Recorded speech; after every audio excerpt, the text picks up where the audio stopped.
Мемлекеттік қызметшілер қандай болу керек? Біздің арна мемлекеттік қызмет туралы сюжеттер легін бастайды. Толығырақ алдағы бейнематериалда.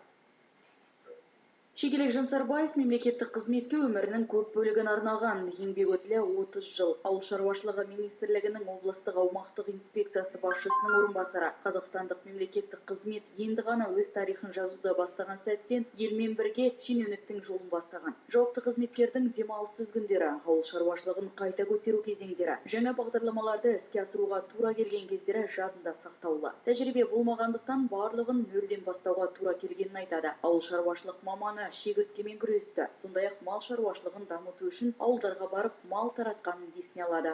Мал шаруашылығын дамытуда үлкен көмек. Малды қаналықтарын қолданықтандыру бойынша 104 қолданатын пунктін аштық. Әрбір пункттің өзі 2 миллион теңге тұрды. 2 миллион теңге деген ол кезде үлкен ақша, осыдан 20 жыл бұрын. Бұл өзінің енді нәтижесін берді. Өйткені үй шаруашылықтарында малдың басы көбейді,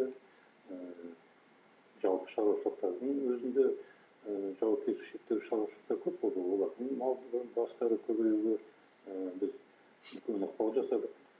Оның үстінде асыл тұқымды бұқаларды сатып әкелдік, солтүстік Қазақстаннан, Ақмола облысынан сатып әкелдік осы бағдарламаның арқасында. Сондықтан мал басымыз қазіргі кезде барлық бойынша көбейді. Тәжірибесі мол маман Шегелек Жансарбаев жылдар бойы өсіп келе жатқан мемлекеттік қызметтің беделін, оның жастарға деген тартымдылығын, жақсы өзгерістерін атап өтті. Қазіргі кезде енді жағдай мүлде басқа болып отыр. Қазіргі ережеге сәйкес біздің мына облыстың мемлекеттік қызметінің департаментінің көмегінің арқасында қазір 6 мыңға дейін жұмыс жасаймыз. Одан кейін компьютерлердің бәрі өшіріледі. Оған біздің бәр мамандарымыз өзі дағдыланып келе жатыр, үйреніп келе жатыр. Әрбір жаңа нәрсеге үйренесің ғой өзі. Соған дағдыланып келе жатыр. Сол 8 сағаттық жұмыстың ішінде берілген тапсырма толығымен орындалады. Сондықтан ол біздің қызметшілерге де жақсы. Ернұр Қожамжаровты біздің заманымыздың нағыз батыры деп атауға болады. Жас шенеунік қыркүйек айында орын алған оқиғадан тыс қалмады. Көп қабатты үйдің балконының карнизінде ілулі тұрған 6 жасар Аиданы төтенше жағдай қызметінің құтқарушылары құтқарып жатқан кезде сырттан жай қарап тұрмай, нағыз белсенділік көрсетіп, қыз баланы құтқаруда қол ұшын созды. Обычный поступок. Қарапайым ғана әрекет. Мен ол жерде жалғыз болған жоқпын. Менің орнымда басқа адам болса да дәл солай жасаушы еді. В первую очередь люди должны помогать друг другу.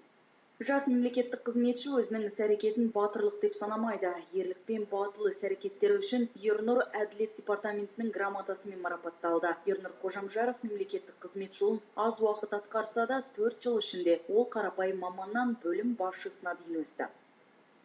Я думаю, самое главное это своей стабильностью, уверенностью в завтрашнем дне. Менің ойымша ең бастысы тұрақтылық. Маманнан басшыға дейін өсу мүмкіндігі. Бастысы ертеңгі күнге деген сенімділік бар.